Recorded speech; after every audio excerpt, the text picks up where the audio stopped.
देखो, व्यक्ति के परिचय नाम से नहीं होता, स्वभाव से होता है, चरित्र से होता है, गुण से होता है। आपका नाम चाहे कितना भी अच्छा हो, लेकिन आपने कोई अच्छे कर्म नहीं किया है तो कोई भी आपको याद नहीं रखेंगे। व्यक्ति जन्म लेता है, मरता है, लेकिन मरने के बाद भी उसी व्यक्ति को याद किया जाता है जिन्होंने अच्छा कर्म करके मरते हैं। इसलिए जीवन में अच्छा करिए, आपके जाने के बाद भी सदियों तक लोग आपको याद करते रहिए। अपने चरित्र को, अपने जीवन को सुंदर बनाइए।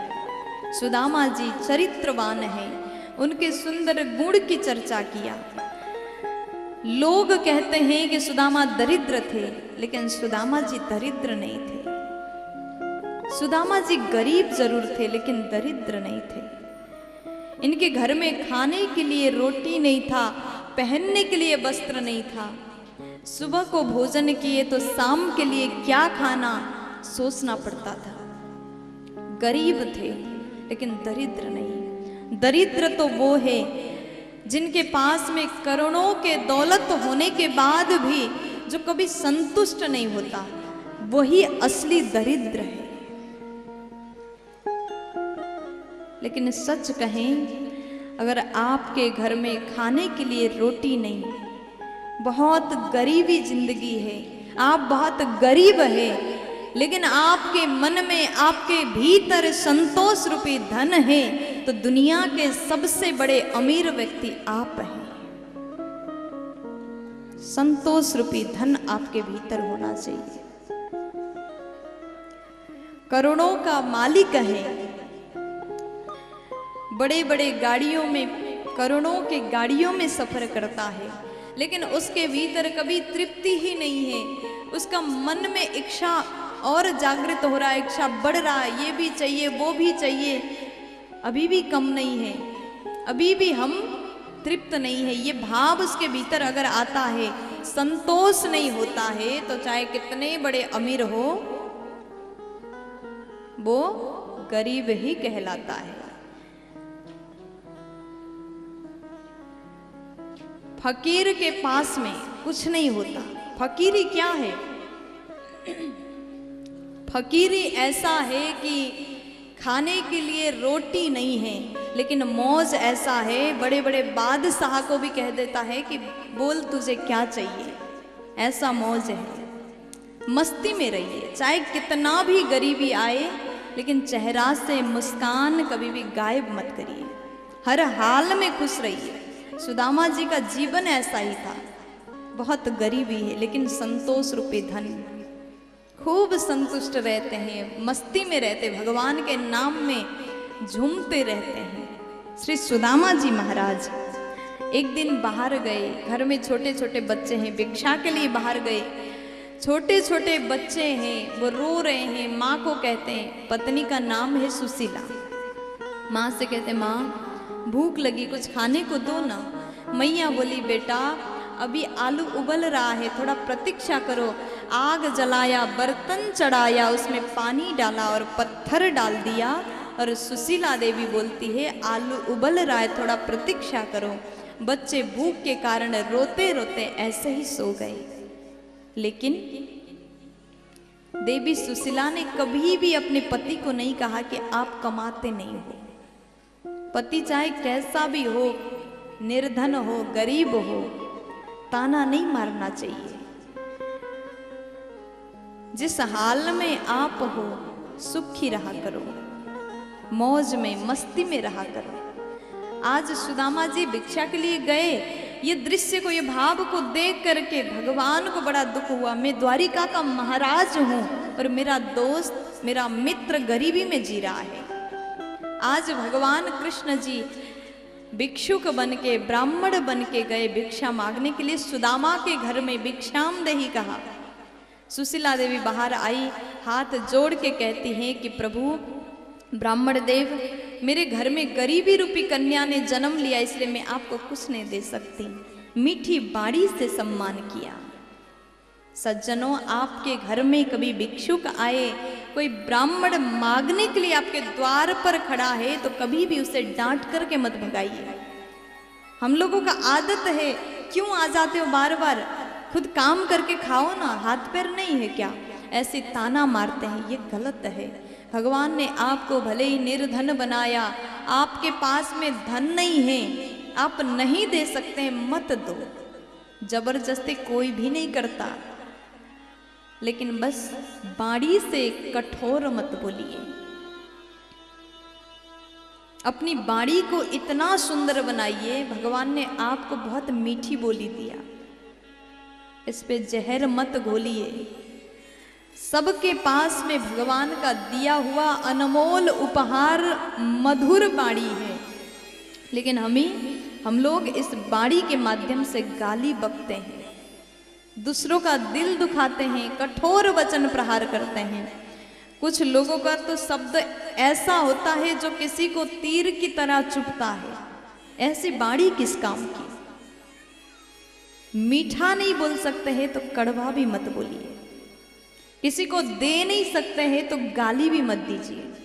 अगर भगवान ने आपको धनवान बनाया है, कोई आपके द्वार पर आए, भूखा आए और आपसे हाथ फैला करके, झोली पसार करके कोई मांग रहा हो तो रोटी खिला दो, अन्न दे दो, धन दे दो, जो है आपके पास उतना दो, नहीं है तो बस प्रणाम करके विदा कर दो, कम से कम जल पान करा दो। आज सुशीला ने क्या किया, प्रभु मेरे घर में तो कुछ नहीं है, क्षमा करिएगा, मैं नहीं दे सकती, गरीब हूं। भगवान बैठ गए, बात किया। ब्राह्मण बन के आए हैं परीक्षा लेने के लिए। भगवान ने कहा, देवी आपके पति कौन है, क्या नाम है, अभी कहाँ है? पत्नी बोली, मेरे पति का नाम है श्री सुदामा जी महाराज, वो अभी भिक्षा मांगने के लिए गए हैं। भगवान बोले, अच्छा वही सुदामा जिनके मित्र द्वारिकाधीश भगवान कृष्ण हैं? सुशीला कहती है, ये तो मुझे नहीं पता। भगवान बोले, जब आपके पति आएंगे तो पूछ लीजिएगा। सुशीला बोली, ठीक है, पूछती हूँ। भगवान कहते, अगर द्वारिकाधीश के मित्र निकले तो उनको द्वारिका भेज देना, द्वारिकाधीश बहुत कुछ देंगे, वो राजा है, महाराज है। सुशीला देवी कहते, ठीक है, मैं उनको जरूर भेजूंगी, पूछूंगी पहले। भगवान इतना कह करके चले गए। शाम के समय रात्रि में सुदामा जी आए। सुदामा जी अत्यंत थके हारे घर आए, बैठ गए। चरणों में बैठ करके देवी सुशीला प्रार्थना पूर्वक निवेदन करती, स्वामी एक बात बताइए, क्या आपके बचपन के मित्र कृष्ण जी हैं? द्वारिकाधीश आपके मित्र हैं? भगवान बोले, सुदामा जी बोले कि हम लोग साथ में पढ़ाई करते थे, एक ही गुरुकुलम में हम लोगों ने अध्ययन किया, वो बचपन के सखा है मेरे। सुशीला बोली, प्रभु आपने इतनी बड़ी बात अभी तक मुझे नहीं बताया। उसके बाद में देवी सुशीला ने जैसे पूछा, सुदामा जी बोले कि देवी कभी ये बात आया ही नहीं, प्रसंग नहीं आया, इसलिए हमने बताना उचित नहीं समझा। तो सुशीला बोली कि स्वामी अगर आपके मित्र द्वारिकाधीश हैं, वो महल के राजा हैं, द्वारिका के महाराज हैं, और हम लोगों को देखिए कितने गरीबी में जीवन यापन कर रहे हैं, आप एक बार जाते क्यों नहीं? हो सकता अगर आप जाएंगे तो भगवान बहुत कुछ दे दे। सुशीला ने जैसे इतना कहा, सुदामा जी कहते, मैं मेरे प्रभु के पास में मेरे मित्र के घर में जाऊं और कुछ मांगने की भाव को लेकर के जाऊं, ऐसा कभी नहीं हो सकता, मैं कभी जाऊंगा ही नहीं इस भाव से। आज देवी सुशीला बोली, आप एक बार जाइए। सुदामा जी बोले, मांगने के लिए कभी नहीं जाऊंगा। देखो, अगर आप किसी के घर में इस भाव से जाओगे, मित्र के घर में इस भाव से जाओगे, मैं जाऊंगा तो वो बहुत दे देगा, तो ये तो स्वार्थ वाला प्रेम हुआ। जिस प्रेम में स्वार्थ नहीं होता वो कभी चाह नहीं रखता। सुदामा के भीतर जरा सा भी स्वार्थ नहीं है। उन्होंने कहा, कभी नहीं मिलूंगा, अगर इस भाव से जाना होगा तो। उतने में प्रार्थना करती हूँ सुशीला, सएवं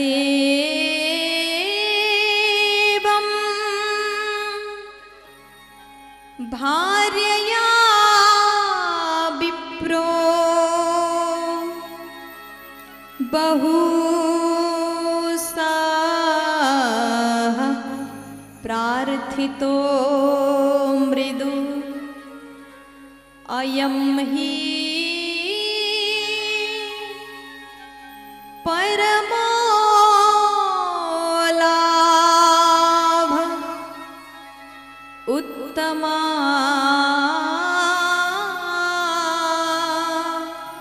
श्लोकदर्शनम।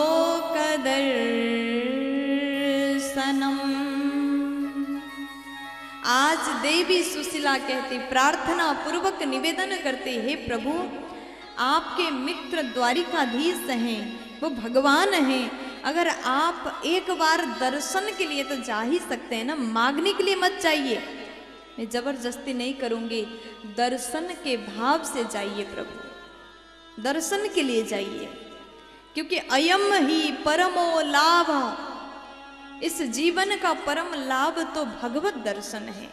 दर्शन शब्द सुनते ही सुदामा जी खुशी में झूमने लगे, तुरंत खड़े हो गए और फिर निराश होकर के बैठ जाते हैं।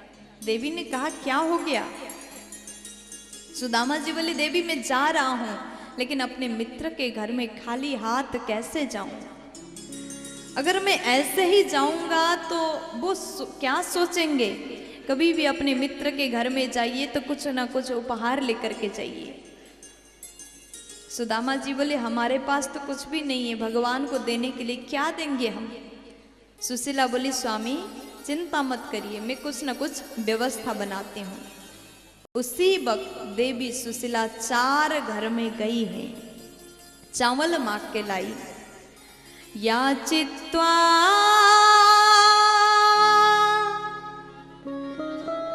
चतुरो मुष्टि विप्रान पृथुक तंडुला शैलखंडेन तान् बद्ध्वा भर्त्रे प्रादादुपायनम्। देवी सुशीला 4 घर में गई और 4 घर में से 4 प्रकार के चावल को मांग लाई। चतुरो मुष्टि, 4 मुट्ठी चावल लाई है। कैसा है? कोई चावल छोटा है, कोई आधा है, कोई लंबा है, कोई मोटा है। ऐसे 4 प्रकार के चावल, 4 मुट्ठी चावल को एक पोटली में रखा। उसको बांधने के लिए अच्छा सा सुंदर वस्त्र नहीं था। शैलखंडेन तान् बद्ध्वा, फटा हुआ टला हुआ वस्त्र में बांध करके एक पोटली बनाया और वो पोटली सुदामा जी को देती है। उसके बाद सुशीला बोली, स्वामी यही उपहार है, उनको दे देना। द्वारिकाधीश बहुत प्रसन्न हो जाएंगे आपके उपहार को पा करके। सुदामा जी बड़े खुश भये, तुरंत चावल के पोटली को लिया, उठ गए। एक हाथ में लाठी है, एक हाथ में पोटली है, और सुदामा जी अपने घर से निकल गए। भगवान की याद करते करते, कन्हैया का नाम जाप करते करते घर से निकल गए। चलते चलते चलते चलते थकित हो जाते, कभी गिर जाते, दुबले पतले ब्राह्मण हैं, कभी गिरते हैं, उठ करके संभल करके चलते हैं। सुदामा जी जैसे चलने लगे, एक विशाल नदी आया। नदी किनारे बैठ करके विचार करते, पार कैसे जाऊंगा, इतना विशाल नदी है। बैठ गए किनारे पर। इतने में भगवान केवट बन के आए और भगवान किनारे में खड़े होकर के चिल्लाते, किसी को पार जाना है, किसी को पार जाना है। सुदामा जी दौड़ के गए, भैया हमको पार करा दो। तुरंत नाव में बैठ गए। भगवान ने नाव चलाया, बीच में पहुंचे। भगवान बोले अब तैयारी करिए। सुदामा जी बोले किस चीज की तैयारी करना? भगवान बोले पार करा रहा हूं तो फ्री में थोड़ी करूंगा, दक्षिणा दो। सुदामा जी बोले मेरे पास तो है नहीं, एक काम करो, जहां से आपने मुझे उठाया था वहीं छोड़ दो, मुझे पार नहीं जाना, दक्षिणा नहीं है मेरे पास, कुछ भी नहीं है। भगवान बोले जो है वही दीजिए। सुदामा जी बोले मेरे पास तो केवल गरीबी है, इसके अलावा कुछ नहीं है। तो भगवान ने कहा सुदामा जी वही गरीबी हमको संकल्प करके दीजिए। आज सुदामा के गरीबी को भगवान ने उसी समय पार कराते समय संकल्प करके हरण कर लिए, गरीबी ले लिया। इसीलिए दुनिया में जब भी मित्रता की चर्चा होती है तो कृष्ण सुदामा का नाम सबसे पहले लिया जाता है। देखो दुनिया के मित्र तो सुख का बंटवारा करते हैं, लेकिन असली मित्र तो वो है जो दुख का बंटवारा करे।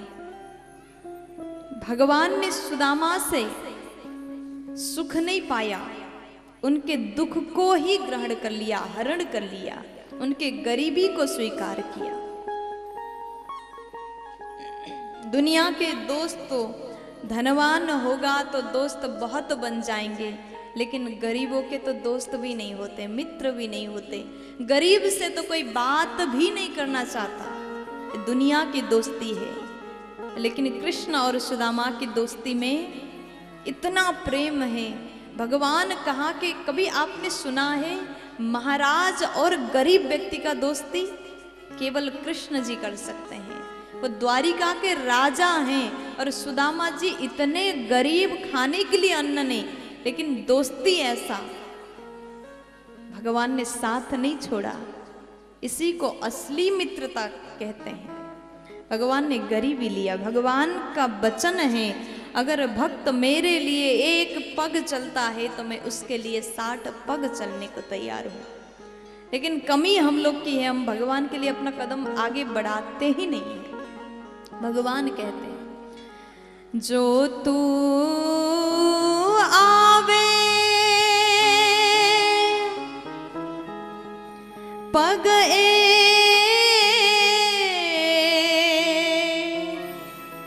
मैं आऊं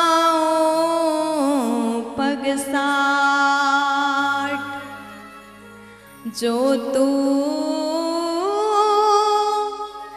करो काठ सो मेलो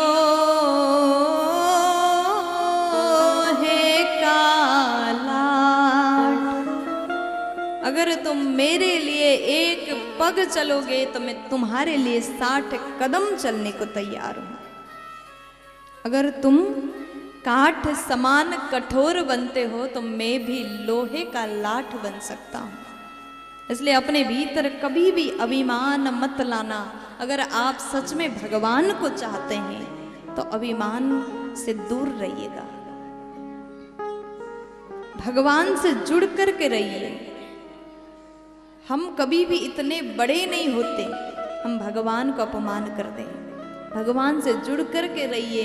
इतने जितने छोटे बन के रहोगे उतने फायदे में रहोगे। प्यार से बोलो। अब भगवान स्वयं नदी पार करा देते, सुदामा जी को पता ही नहीं। अब वो जैसे आगे बढ़े, चलते जा रहे हैं। शाम हुआ, एक विशाल वृक्ष के नीचे सुदामा जी बैठ गए हैं। लेकिन सुदामा जी महाराज अत्यंत थकित हो गए। सुदामा जी महाराज को लग रहा है कि अब आगे कैसे चलूं। उस समय साधन नहीं था, पैदल यात्रा करना पड़ता था, कई दिन लगा करके जाना पड़ता था। सुदामा जी महाराज पेड़ के नीचे विश्राम करते हैं। कब नींद लग गया उनको पता ही नहीं चला, सो गए। तत्पश्चात भगवान द्वारिकाधीश ने गरुड़ जी को भेजा, मेरे भक्त को उठा करके लाओ और द्वारिका में सुला दो।